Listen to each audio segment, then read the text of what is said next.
Hi, I'm here today at a bead show in Santa Fe, and I'm with Meredith Arnold, who I know as a polymer artist, but today, Meredith, you're going to show us how to do etching on metal. I am. Tell me all about it, because I don't know a thing.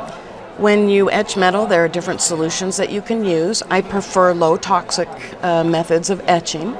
There's a solution called ferric chloride. It's an iron salt, and it will etch any copper-bearing metal. So basically it eats away a little bit of the metal to create a pattern. Correct. And you need a resist. The resist you put on the plate or whatever to keep it from eating that area. Got it. Okay. And what kind of metal do you use to do this? My favorite is red brass. It has a higher copper-bearing content in it, and it looks more like gold when it's finished. It's a nice alternative metal. So do you need copper in it?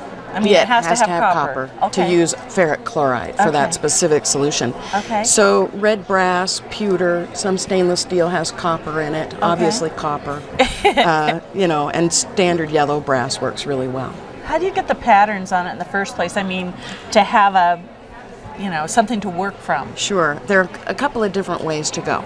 You can actually draw onto the metal directly with permanent markers. Okay. That's so a do very an original simple pattern? Yep, do an original pattern. That's what's in this bracelet down here. Oh, got it. All hand-drawn. These are little hand-drawn designs. And you can just do whatever you want to do, as long as it's nice and black. Okay? Right, so you can follow it. Yeah, then the solution won't touch the black areas. They will be raised up. It knows better? It eats whatever's exposed. Okay. Okay, so you've covered up those areas. Okay. Whatever's not covered, it eats away. Okay. The other thing that you can do is you can actually use rubber stamps. Which I like. And you already have lots of designs, right? So there's one particular ink you can use, and that's this particular brand.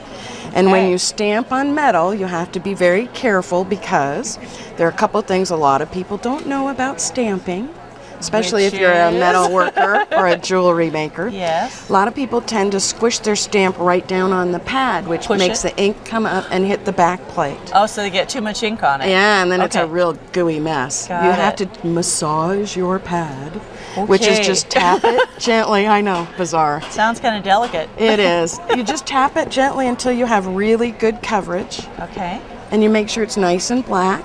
And then you want to make sure it's not going to hydroplane on you, because that's a liquid on there. You go straight down and straight up, and you'll have a nice clean pattern. Correct. Yeah. Otherwise, it'll slide and it'll smear. Well, let me ask you this. I know that you've been doing these really cool etched beads. You've got some over here that are, they look very similar, but they're different. This one's kind of got a dull finish. This one has a bright finish. Yes. What's the difference? These are how they are when they come out of the etching, and over time they've not been sealed with a varnish or metal sealer. So they age a little bit? Correct. Because copper is a dirty, quote-unquote dirty metal. It oxidizes. I had no idea. Yeah, it's not pure. It's usually, and alloys are not pure. So they tend to patina up by themselves. And then this has a finish on it. This has been polished, and there are polishes out there that leave a silicone sealer behind. So it will seal the metal from the air, so no oxygenation and no oxidizing occurs. Now, what do you do with some of the plates you have here that have patterns on them? I started metal etching because I wanted texture plates for working with precious metal clay and polymer clay. So you want to make your own textures? Correct. I wanted my own original designs in my work. And then it went to jewelry. Correct. Okay. Well, and I was doing jewelry anyway. Well, I love this piece you have right here. Thank you. Which looks to me like it has some of your polymer in it. It does. Along with some of your etching. Exactly. And that's a red brass etched piece, and all the rest of it is polymer clay, except for the acorn top on the drop. Beautiful. The pendant drop.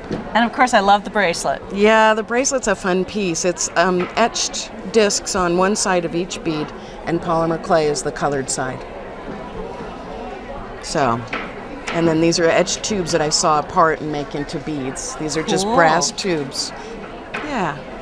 And okay, you have to put a hole in these, right? Yes, you do. I do see that down there. And everybody always asks me. There's this great little tool. You can get it at jewelry suppliers. Okay. It has 2 different sizes, and all you have to do is screw this down onto the plate or the. And it punches a hole in it? It punches a hole in it. So you don't even need to bang anything. You just twist and it doesn't hurt your hands or anything. You can just do this. It's very simple. So easy. Yeah. That's what I like. Thank you, Meredith. You're welcome. I feel like I could get started now. Get started etching. There you go. Yeah, it's a good thing to do. Great. Thank you. Thank you.